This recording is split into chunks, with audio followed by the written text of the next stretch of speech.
We're getting closer and closer to the Culture Proof Conference 2024, and we could not be more excited. Yes, it's a great time for the whole family, a great time of ministry, mothers, fathers, uncles, aunts, grandparents, everybody, the kids. We have something for them as well. Of course, we have the Culture Proof kids, Culture Proof teens. They're going to have some great speakers. It's going to be led by our Maria Hamilton, the third. And also Mark and Amy Warren. And so, that's right, man, the kids are going to be equipped, and you can have some great discussions and conversations with them as you head back home. We are so excited. This year's conference is hosted by Faith Baptist Church in Bartlett, Tennessee. When registration opens, you will be among the first to know. If you go to cultureproof.net, make sure you join our email list, because we are going to blast out open registration to that list first. If you are a part of that email list, you will be among the first to register. And rumor has it that there's a special treat involved for those who register early. So stay connected, cultureproof.net, cultureproof.net. We're super excited about our guests who are all joining to talk about one thing: resisting the cultural trends that rival the truth. We're going to be talking about the ways that we can remain culture proof, from scientific apologetics, biblical apologetics, cultural apologetics. How do we live in this world as faithful followers of Christ? We're going to target every age group, so make sure you show up and bring your entire family. Yes, we're going to have a great lineup of speakers, which you'll be able to view their bios on the website, cultureproof.net. Once you go on, Abraham Hamilton III, Miki Addison. We're going to have Dr. Jason Lau, Dr. Kathy Cook, and others. Dr. Renton Rathbun, Dr. Lee Brand. We are super excited. Dr. Taryn Dames.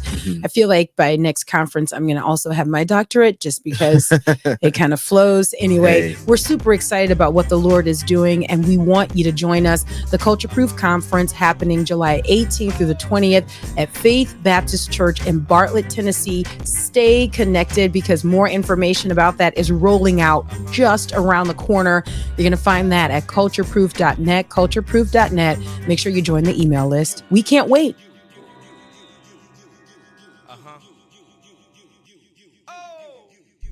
Thanks for listening to Culture Proof. I'm Miki, and this is part 2 of my coffee talk with Durenda Wilson. We are discussing her book, Raising Boys to Be Men, and I'm excited about this episode because we're going to kind of show our laundry. We're going to reveal our dirty laundry. The socks on the floor.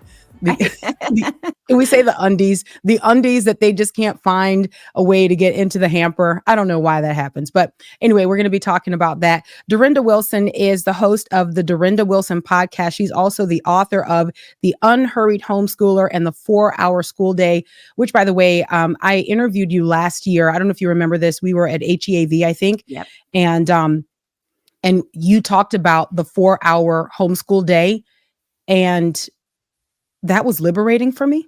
Like, I just have to tell you, because we don't come from a homeschooling background. We are first generation homeschoolers, and we didn't do that because we had some sort of connection to homeschooling, or we were told that it was good to do. We did that because we wanted to disciple our kids, and we saw the culture competing with that. Right. So we thought, no, we're not going to compete with the culture to disciple our kids. So when I learned that, you don't have to just recreate school at home, that was liberating. And then when I learned that also means that you don't have to school all day, it's like, oh my gosh, Lord. Yeah. Okay, thank you. And here you are in this book again, reaffirming that boys need to go outside. That is not a waste of their educational time. They need to go outside. No, it's part of their education. Well, let's just start there for a second, because you touched on that in the previous episode. But now, from that perspective, going outside, especially as it pertains to our boys, that's part of their education. Unpack that a little bit for us. Well, they need lots of physical activity, for one thing. And they also need to test physical limitations. That is a very important part of their development. And this is where this whole cultural idea of helicopter parenting is absolutely detrimental to our boys, because they need to do dangerous things. Right. And I'm not saying they run wild, they do everything, you let them kill themselves. I'm not saying that at all. But I'm sorry, moms, we don't get it. Like, we don't understand why they have to do these things, but they do. And I think that's another thing that I really try to emphasize. Like, it's not important that we can relate to it as moms. It's important that we understand that this is how they're wired and we respond accordingly. So we Mhm. give them a lot of time outside. I try to say yes to our boys as much as possible, no matter how crazy the idea sounded. And they, they're the kind of creatures who, when they fail at something, they don't respond the way we would. We would say, "Don't want to do that again. That hurt." Mhm. But not boys. No, their response typically is challenge accepted. Okay? Yeah. Because they are wired that way. Mhm. And there's a reason for that. We have needed that since the beginning of time, through all the different cultures and different, wars and all these different things, men conquering and finding new countries and all of that. Most of that was done by men, and it was done Mhm. by men because they have that drive, that desire, that willingness to take the risk, the physical strength to do that. We need our boys to be able to experience that for themselves, like experience their strength and the limits of their strength. One of our boys, refers to he kind of describes his childhood as, how does he put it? An aggressive inquiry into the laws of physics. And so, I feel like every time they go outside, there's physics going on. Like, they're Okay. learning so much. Yeah. But there's also this other part that man was made to be in creation. And so, I mean, Mm. the same is true for women. Women do need to be outside, but I think men especially. So we're called as believers to take dominion, right? That's what Mhm. we're called to do. God gave the Adam and Eve the Garden of Eden to steward, right? Mhm. And so we all have our gardens to steward. I feel like, typically the garden for women is the garden of the home for Mm. the most part. And the garden for men tends to be outside of the home. I mean, obviously they need to tend their wife, children, and all of that, but their focus is really like they get out there, they do their jobs, they maybe even outdoors. You know how a lot of times guys just love fishing and hunting and all of that. It's just in them to do that. Yes. So I think when we allow them that natural childhood, simple, natural childhood, I think the world has gotten super complex, but children have not changed and Mhm. boys have not changed. They still have the same needs. So when we're sending them outdoors, we're giving them a gift. My Mhm. boys tell me, well, all my kids say this, but especially the boys, because they see other guys their age. Our oldest son is almost 30. And so Mhm. he's been out in the work career world for a long time. He's a software engineer for Amazon. And so he's seen, like, this is what the world looks like. And this is how most guys have been raised. And he's like, and so both he and our other boys have said to me, thank you for giving us that time every afternoon to be outside. It's just a couple hours every afternoon. Pretty much like 90% of the time, they got that time. Mhm. And also breaks between subjects. That was the other thing we did differently with the boys is, maybe they'd do some math, then they would go outside and jump on the trampoline for 15 minutes, come back in, do the next thing. I don't know if you know this, but rebounding resets the brain. And Mm. so giving them something, especially like if it's winter, you can have a Mhm. small trampoline, like one of those little rebounders Yes. in the Yes. garage or whatever. If it's too cold or whatever to go outside, they can do that. But I typically try to send them outside as much as possible. So yeah, I think that it's just important for us to recognize that they learn differently. They've Yeah. got to be a lot more hands-on, experiential, those kinds of things. Let me ask you a question, Dorinda, because you said something, and I can guarantee you, um, the holy righteous mamas listening were like, "No." They were like, "I rebuke it. We are not doing it." You said, "I tried to say yes to as many things as I could."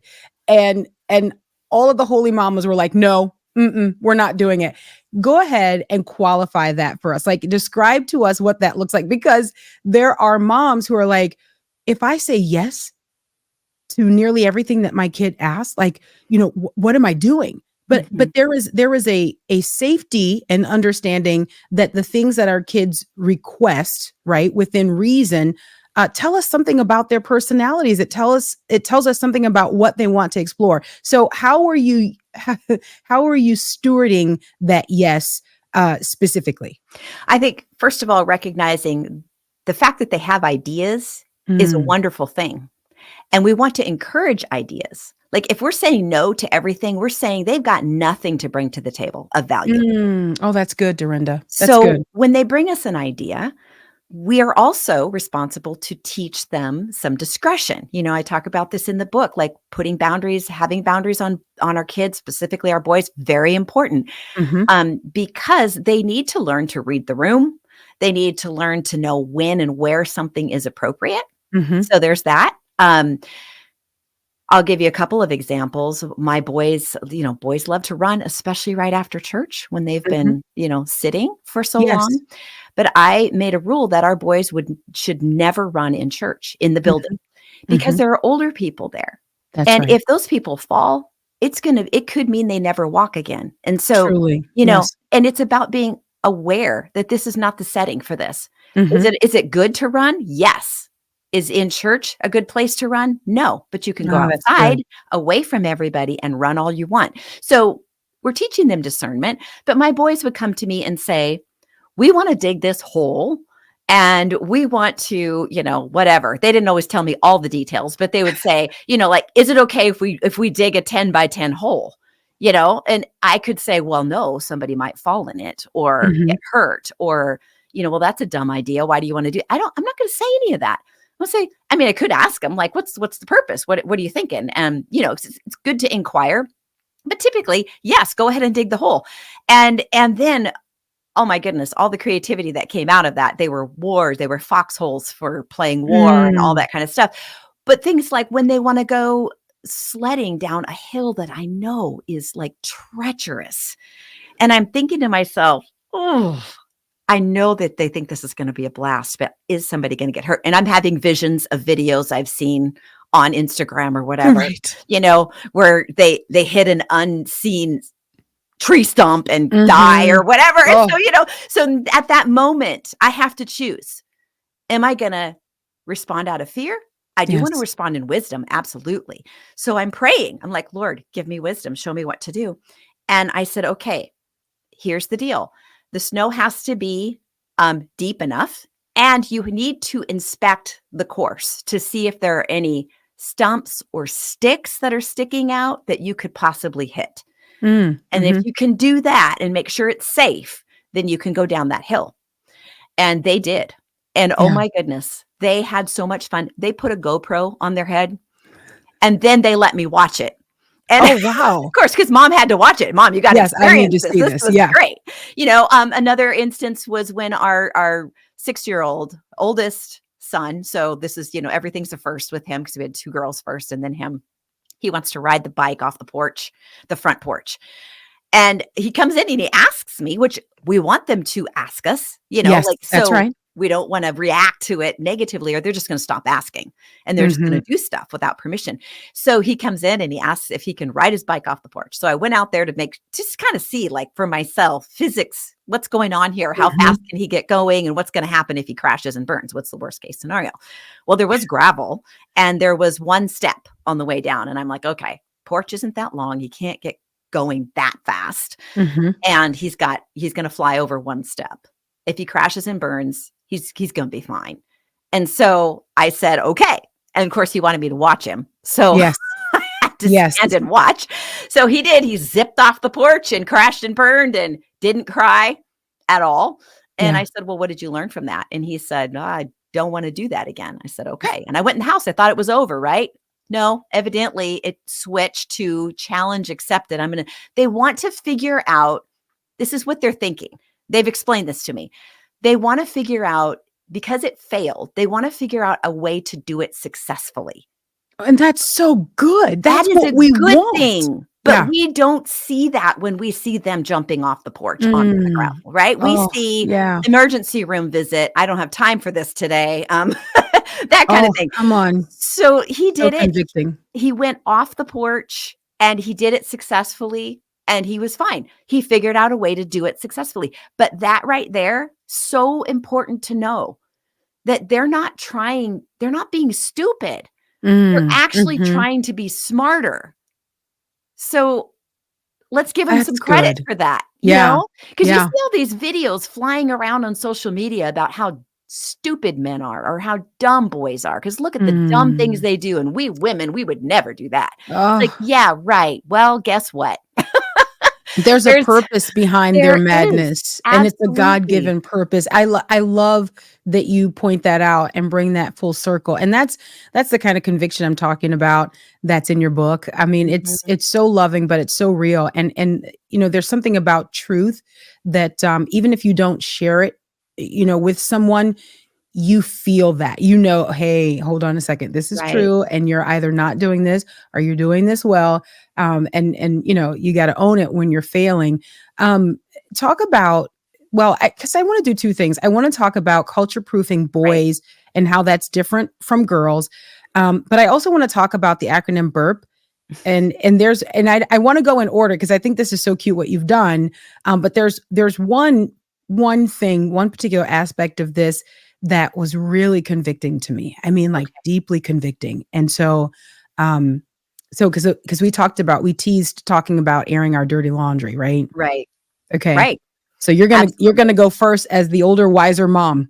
I am, and I've actually got 2 stories to tell of Okay. airing dirty laundry and culture proofing our boys. So Okay, go first ahead. of all, um, there were actually several times when our 4 boys were teenagers that I was sensing a disturbance in the atmosphere, right? So Mm, whenever that happened, I would be stop and I would, Lord, what's going on here? And I realized my boys were running the show. They were telling me what to do. And mm, they had taken a leadership role, and I didn't even realize this was happening just on a given day, right? okay. Once I recognized what was happening, I went to them and I said, okay, here's what's been going on. I've been actually following your lead instead of you following mine.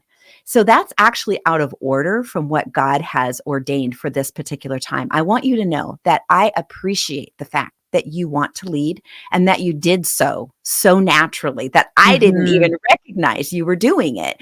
I said, these are good things. These are things I want you to grow, and these are things that I want you to be doing as a man. But right now, because we're talking, 13, 14, 15, Yes. 16 in there, um, this is not that time or that place. Okay. That's good. And so I want, someday you're going to have your own wife, you're going to have your family to lead. I am not that wife, and this is not that family. That's so And good. so, Yeah. I did try to give them opportunities to have some leadership at different times, when I could. But that particular situation was about our daily family life. They're not in charge of that. And so that's not their role. But I acknowledged that it is in them to do this. So And that, what let me just get some clarity here. okay, Explain to us what that looked like. Like, so for us moms who are listening and we go, wait a minute. Okay, how do we spot that? Because there's a certain amount of discernment where the Holy Spirit says this is out of order, but then there are also some practical indicators that, like, hold on, there's a usurpation here, and you need right. to pay attention to that. Can you describe to us what that looked like for you? Well, when they had sort of led me off of my agenda, like Ah, this is what, and they did it, and it was really kind of in their it was in their favor to do it the way that they were suggesting that it needed to be done. okay. And there's a time and a place for that. I Mhm. feel like we do need to be ready for reasonable compromises, but they were just taking it. They weren't talking to me about it. They weren't saying, "Hey mom, what do you think about doing it this way instead?" It was, we were already doing it. And Okay, I so, see. whether that was like trying to order a bunch of the younger kids around, to a point that it was kind of like, no, that's my job, not yours, Yes, kind of thing. perfect. So, Mhm. that's kind of the setting that I'm talking about. Okay, that's great. BJU Press Homeschool is the premier sponsor of the Culture Proof podcast. Did you know that homeschoolers are a threat to a secular culture?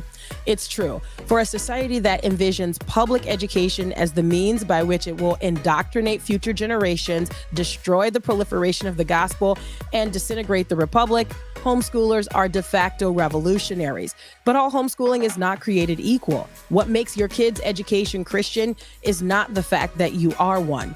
This is why we trust BJU Press Homeschool to help us seamlessly disciple our children, even in their core subjects. We don't want a secular education that uses Bible verses as frosting. We want the knowledge of God preserved at every phase of what our kids are taught. Consider BJU Press Homeschool for all of your homeschooling needs. We trust them to back us as we grow the resistance. You can too. Visit bjupress.com today. That's bjupress.com.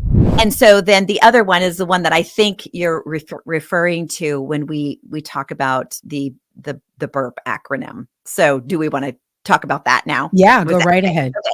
So in the book, I used an acronym to help moms remember the principles, because I know when I read a book, I might remember one thing. And so I wanted to give moms something where they could remember easily, oh, these are the basics, the basics of this book. So the acronym is BURP, because every boy mom can remember that, right? Yes. So it's B for boundaries, U for use few words, R for respect and responsibility. And I expound on all of those in the book. Yes, you do. And then so well. P is for prayer. So I think what we're probably both thinking about is the use few words. How did you know? Because every mom has responded exactly like you did to that story. Oh my goodness. So Durenda, girl, look, let me just tell you. Okay. So I'm reading this and oh man, I don't know. It makes me feel emotional. I'm going, I talk too much. Like I want to correct and I want to instruct, and I go, but I do not want to nag and just go on and on and go beyond what God is calling me to do. And I said this to my husband, which puts him in an awkward position, because he's like, I don't know if I should agree with that or just let the Lord have his way. You know what I mean? Like, are you setting me up? But I said, man, I go, I'm reading this book.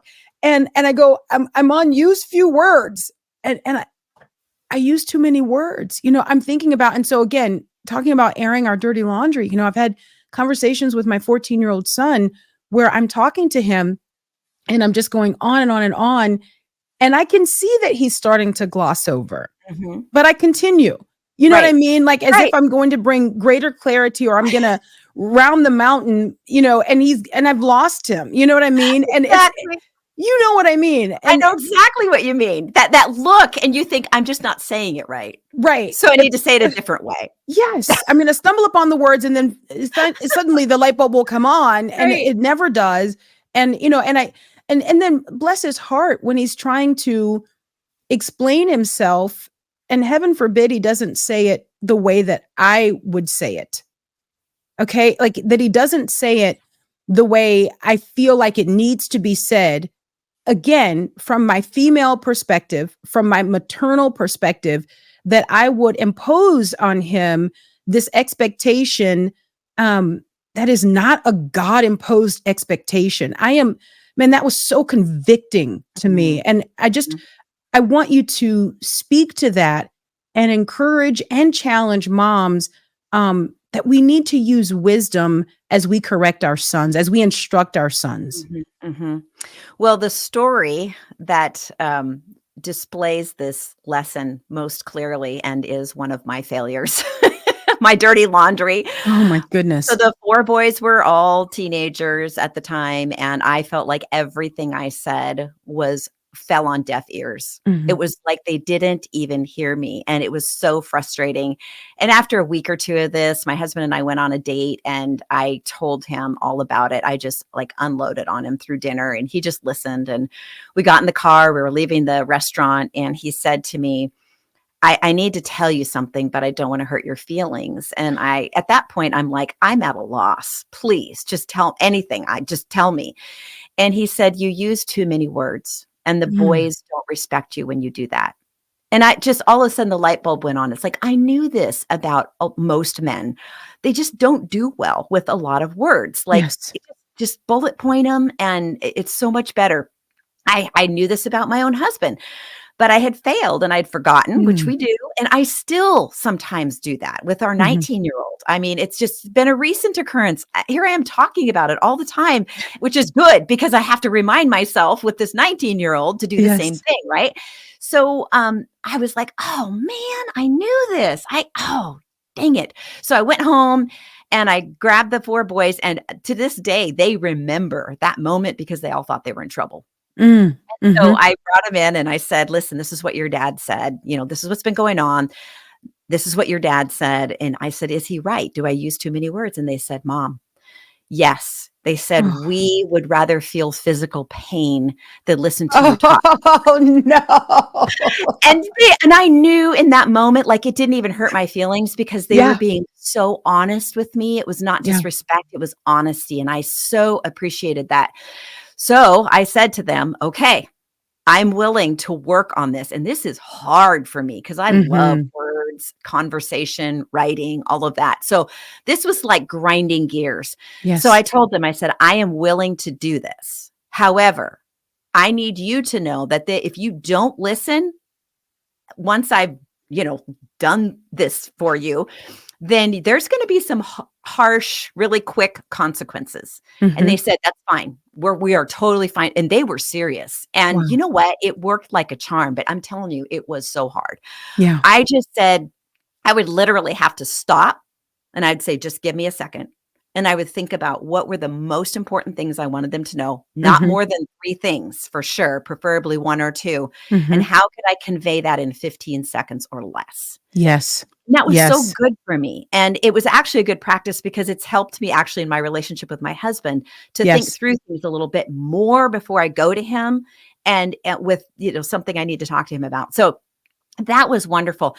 And that was a game changer. And so it's interesting because I was telling this story just a couple weeks ago on social media, and this mom replies to me and says, "This is a terrible idea." She said, "You're training your sons that they only have to listen when people talk to them the way they need to be talked to." And I said, "Whoa, hold on here. Let's look at the context of this situation. Yes. These are teenage boys. They Mhm. are going through a mess of hormones, and moms of all people, we should be able to empathize with that. We That's have right. PMS, perimenopause, menopause, brain fog. We Come on. have all of that, right? And that's Mhm. part of what they're experiencing is a lot of brain fog during that time.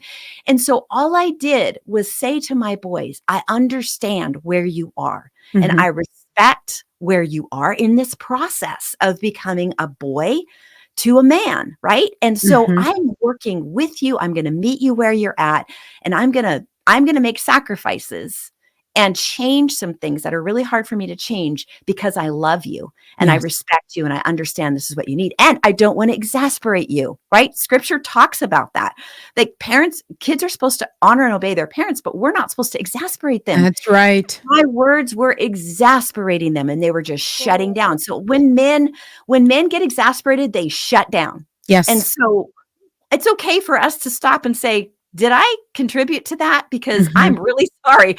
So, it's a loving thing to do for me Mhm. to do that. And so we did that. We didn't have to do it forever. We did it for a while and it helped so much. It helped our communication. It helped our relationship. Mhm. There was more trust there and all of that because of the honor and respect that had been shown both ways.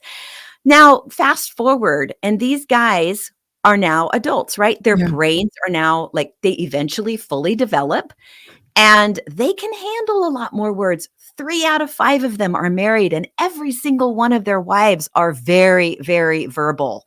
And these guys handle it just fine. So if that was a thought that flew through your head that you're doing them a disservice, you're not. Yeah. Just meeting them where they're at and honoring and respecting where they are in this process that God has them in becoming boys to men. Yeah, I think there's a and of course I don't know the commenter, and so I'll just say the thought that comes to my mind is that there's a hubris in not being willing to humble ourselves and say our boys are different from us, Mhm. and we need to honor that. We need Yeah. to honor the glory of God in them, that God goes Mhm. public through them and the way he's designed them. And I think Mhm. there's a bit of maybe undetected pride that we would say, no, you need to be like me. You Right. need to understand and think like me and communicate like me. And I think inadvertently, that's what we communicate to our boys when we treat them like they're women or we Right. treat them like they're Right. girls. And Go ahead. here's the thing I really wanna encourage moms in when it comes to culture proofing your boys. Yeah. What you want to do is be continually speaking out loud the things that you appreciate about them and about their dad, okay? So it's Mm, both. You need to treat your husband well. You need to mhm. respect him. That's good. And if you're struggling with that, and I get it, we all at certain points struggle to respect our husbands in certain areas. Don't focus on those areas. Focus on the areas you can respect him in, even if Mm, it's the tiniest little thing, and you speak it out loud to him in front of your children. You speak it out to your children, specifically to your boys. You point out to your boys when you're out in public and you see someone giving extra good service, mhm. someone who's really good at their job, or someone who has done something, opened a door for a woman. Okay. So this is another thing. Like, I've had moms say to me, "I'm afraid to teach my son to open the door for someone because I'm afraid that that woman is going to say something mean to him because he opened the door for them." You know what? Who cares? Like, Come who on. Come cares what on. they say? We're to teach our boys to do what is right because it's right before God. Amen. And we're not teaching them to do what's right so they get the right response. Mhm. They do what's right because it pleases God, it glorifies God, it declares God is the king and not the culture when we move forward in obeying him and in encouraging our sons to be those men. Yeah. And I'm telling you, the culture is, they don't know it, but they are hungry for these men. We need them desperately. And so the other way that we're going to culture proof our boys is we are going to continually point out the differences, but how much we love and respect those differences, That's right? good. We can point them out and actually be kind of mocking them or making them feel less than.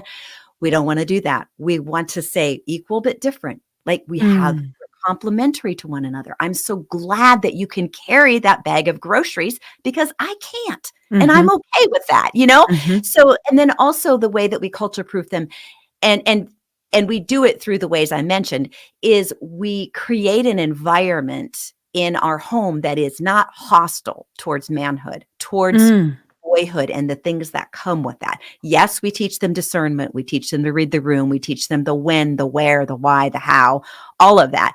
That's what we bring to the table. Like, we bring value to these boys by pointing out the good things, but also teaching them manners, teaching them That's to be good. polite. You know, we do that well. And so we can bring up these boys that are just have this wonderful balance, and understand their manhood and when and where to do this, that, and the other thing, you know. So I think that's just super important. And again, one of the reasons, another reason that this is really important. Now, we talk about preparing our girls for the right spouse, right? And one of Yes. the ways that we do that is we say, we want you to learn how a man should treat you. Okay. Mhm. Moms, we are teaching our boys how a woman should treat them. Yes. Okay. We Yes. never talk about that. The culture never talks about that because nobody cares. They Right. think that women should be able to run over men. They Come should on. be able to, you know, and that, when we as moms respect and honor their boyhood, and then as they move into manhood and we start putting more, letting them make more decisions, being okay with cutting the apron strings and all of that, we respect and honor them as a person, as a man. We're telling them this is how a woman should treat you. Yes. Yes. Okay. Now, that doesn't mean that we're not the alpha mom sometimes, because sometimes we have to, you know, you put that hairy toe over the line, I'm going to stomp on it, because they need that. And Yeah. they actually love that. And I talk Mhm. about this in the book when I talk about boundaries, how they want those boundaries. But with boys, you have to be a lot more, um, often a lot more firm and a Mhm. lot more like, almost like a sergeant. they actually respect that more. So we do have to do that. That's not being disrespectful. Actually, when we do it, we're respecting their manhood. We're saying, I see you're a man, and so I need to respond to you not like your sisters. That's good. I'm going to Yeah. respond to you the way you were made to work, the way you Mhm. roll. And that means I'm going to be a little tougher with you. I've got our youngest son, I'm finding he's on the spectrum, but I'm finding that I'm having to actually push him in areas I did not have to push our other boys. Okay. And it's a new experience for me. My other boys took a lot of initiative and didn't really typically need to be pushed a ton, a little bit, Mhm. yes, but in certain areas, but not a lot. This one's a whole new ball game. So, Mhm. so I'm learning a lot, and I do actually talk a little bit about special needs in the book. And mainly the point is that our special needs boys or wherever they fall, whether it's, very much special needs or just a little bit or have learning disabilities or whatever, they still need what every boy needs. They need to Amen. they need to know that they bring value, that they're not just a detriment to everybody, but they actually bring value, and it can be in the smallest way. Mhm. Um, they need to be encouraged toward manhood. It might look different than what it looks like with, maybe your average boy or with your other boys, but the needs are the same. It's Yeah. just God has to give us wisdom in how we can encourage it for that particular boy. That's so good, man. You've touched on um so much that I feel like, my goodness, if you just unpacked each of those, then you would not have been merciful in the book. But you have given us so much, I think, to take away as moms who love the Lord and sincerely want to honor Him. Because I want to give credit to the desire that moms have, the right desire Yes. to raise our sons for the glory of God. Mhm. But we are living in this world that is fallen, and we feel the effects of that every day. I'm Absolutely. grateful for moms like you and now grandmoms, right, who have lived for the glory of God and are continuing to do that, and can then turn back and strengthen us and encourage us and teach us what you've learned, and to do that with grace and mercy, but also certainty that God's word can be trusted. There is a Mhm. distinct difference. There is a discernible, recognizable difference between our boys and our girls. And we as moms can affirm that in our boys. And we have to do that. Before we wrap up our time over coffee, Dorinda, Mhm. um, when you look back on raising your 5 boys, right? Um, and this may be so difficult to ask, but I'm just curious, what would be sort of like one defining moment? You talked about the use few words, and I would see that as one of those defining moments.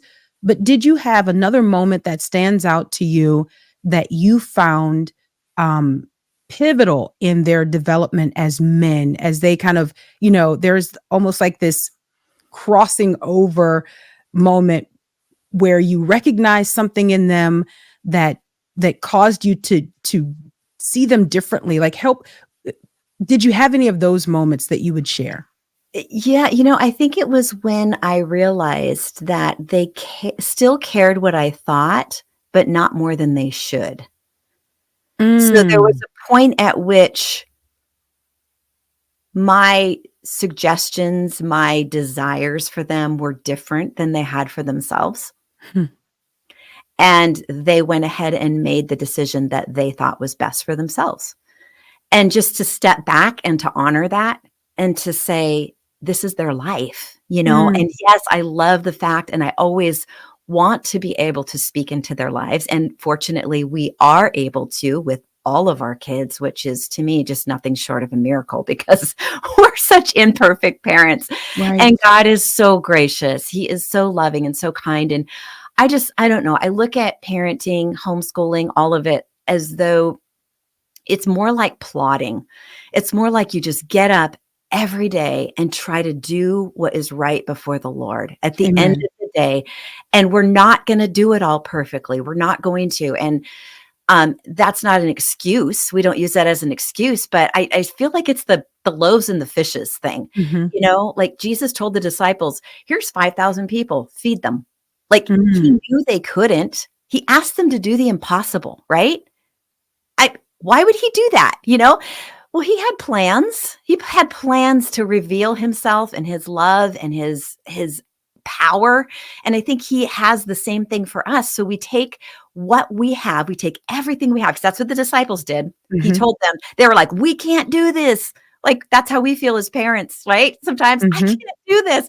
Or as homeschoolers or as moms to boys, I can't do this. And Jesus said to them, bring me what you have. So he's basically, what is he not saying? Bring me what you have, not what you don't have, right? Amen. And so Amen. we bring him what we have, everything we have. We bring our all to the table. And we say, I offer this to you, Lord. And we do this every day, right? And he takes it and he multiplies it and he makes it more than enough. And we walk away like I'm walking away from not walking away from, I'm still a mom and all that. Sure. But you know what I'm saying? Yeah. Looking back, I'm saying, I did my best, but oh my gosh, that would have never been enough had it not been for God and his mercy, and his grace, and his great love for his children, us, his children. He looks at us and he says, I'm in covenant with you and I always keep my promises, right? And so we can trust him that when he says that children are a blessing to a righteous man, that means that man that's walking in righteousness, or woman, when they're walking in righteousness, their children are going to follow him. That's the rule, not the exception in that situation. And so I think that's what we need to go back to. Like, this is about the Lord. This is about what he's doing in our lives and in the lives of our children. And we don't have to do this perfectly. We just need to bring our all to him and trust him with all of our hearts, and don't lean on our own understanding. In all of our ways, acknowledge him and he will direct our paths. Durenda, thank you so much. Thank you for sharing your wisdom, and thank you for loving the Lord, publicly and loudly, and sharing the results of that with us. I got to tell you, I still have a little bit to go, and that is not because you were not merciful, right? It's just because I still have a toddler, so I've got a little bit more to go. But I'm already implementing the points that the Holy Spirit has really driven home in my heart, using few words. And here's something else that I think people might not think about. You write in the book about expecting them to be goofy.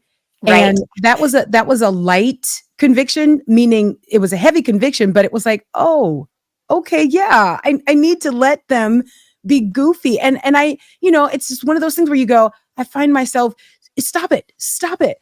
And so even immediately I'm reading your book and I'm seeing the things that you're saying through a different lens. I'm looking at my sons and I'm going, oh yes, I can appreciate this and I'm not messing them up. Right. You know what I mean? Like exactly. Good. Yeah. Let them be goofy and be goofy with them. Yes. Because, yes. Oh my goodness. They love that. They feel valued when we just jump in on that goofiness with them. That's so good. Durenda, thank you so much. Tell our listeners again how they can connect with you, get a copy of the book, Raising Boys to Men, how they can follow your podcast, and also talk about social media. How can our listeners just learn more from you? Okay, well, I'm at the Durenda Wilson podcast. We have over 500 episodes. There's a search bar on the podcast page of my website. There's a list of podcasts, and on the top, there's a search bar, and you can put in keywords, and that way you don't have to scroll through 500 episodes. Okay. So that's one way. And you can listen from basically all your favorite platforms or from my website, durendawilson.com.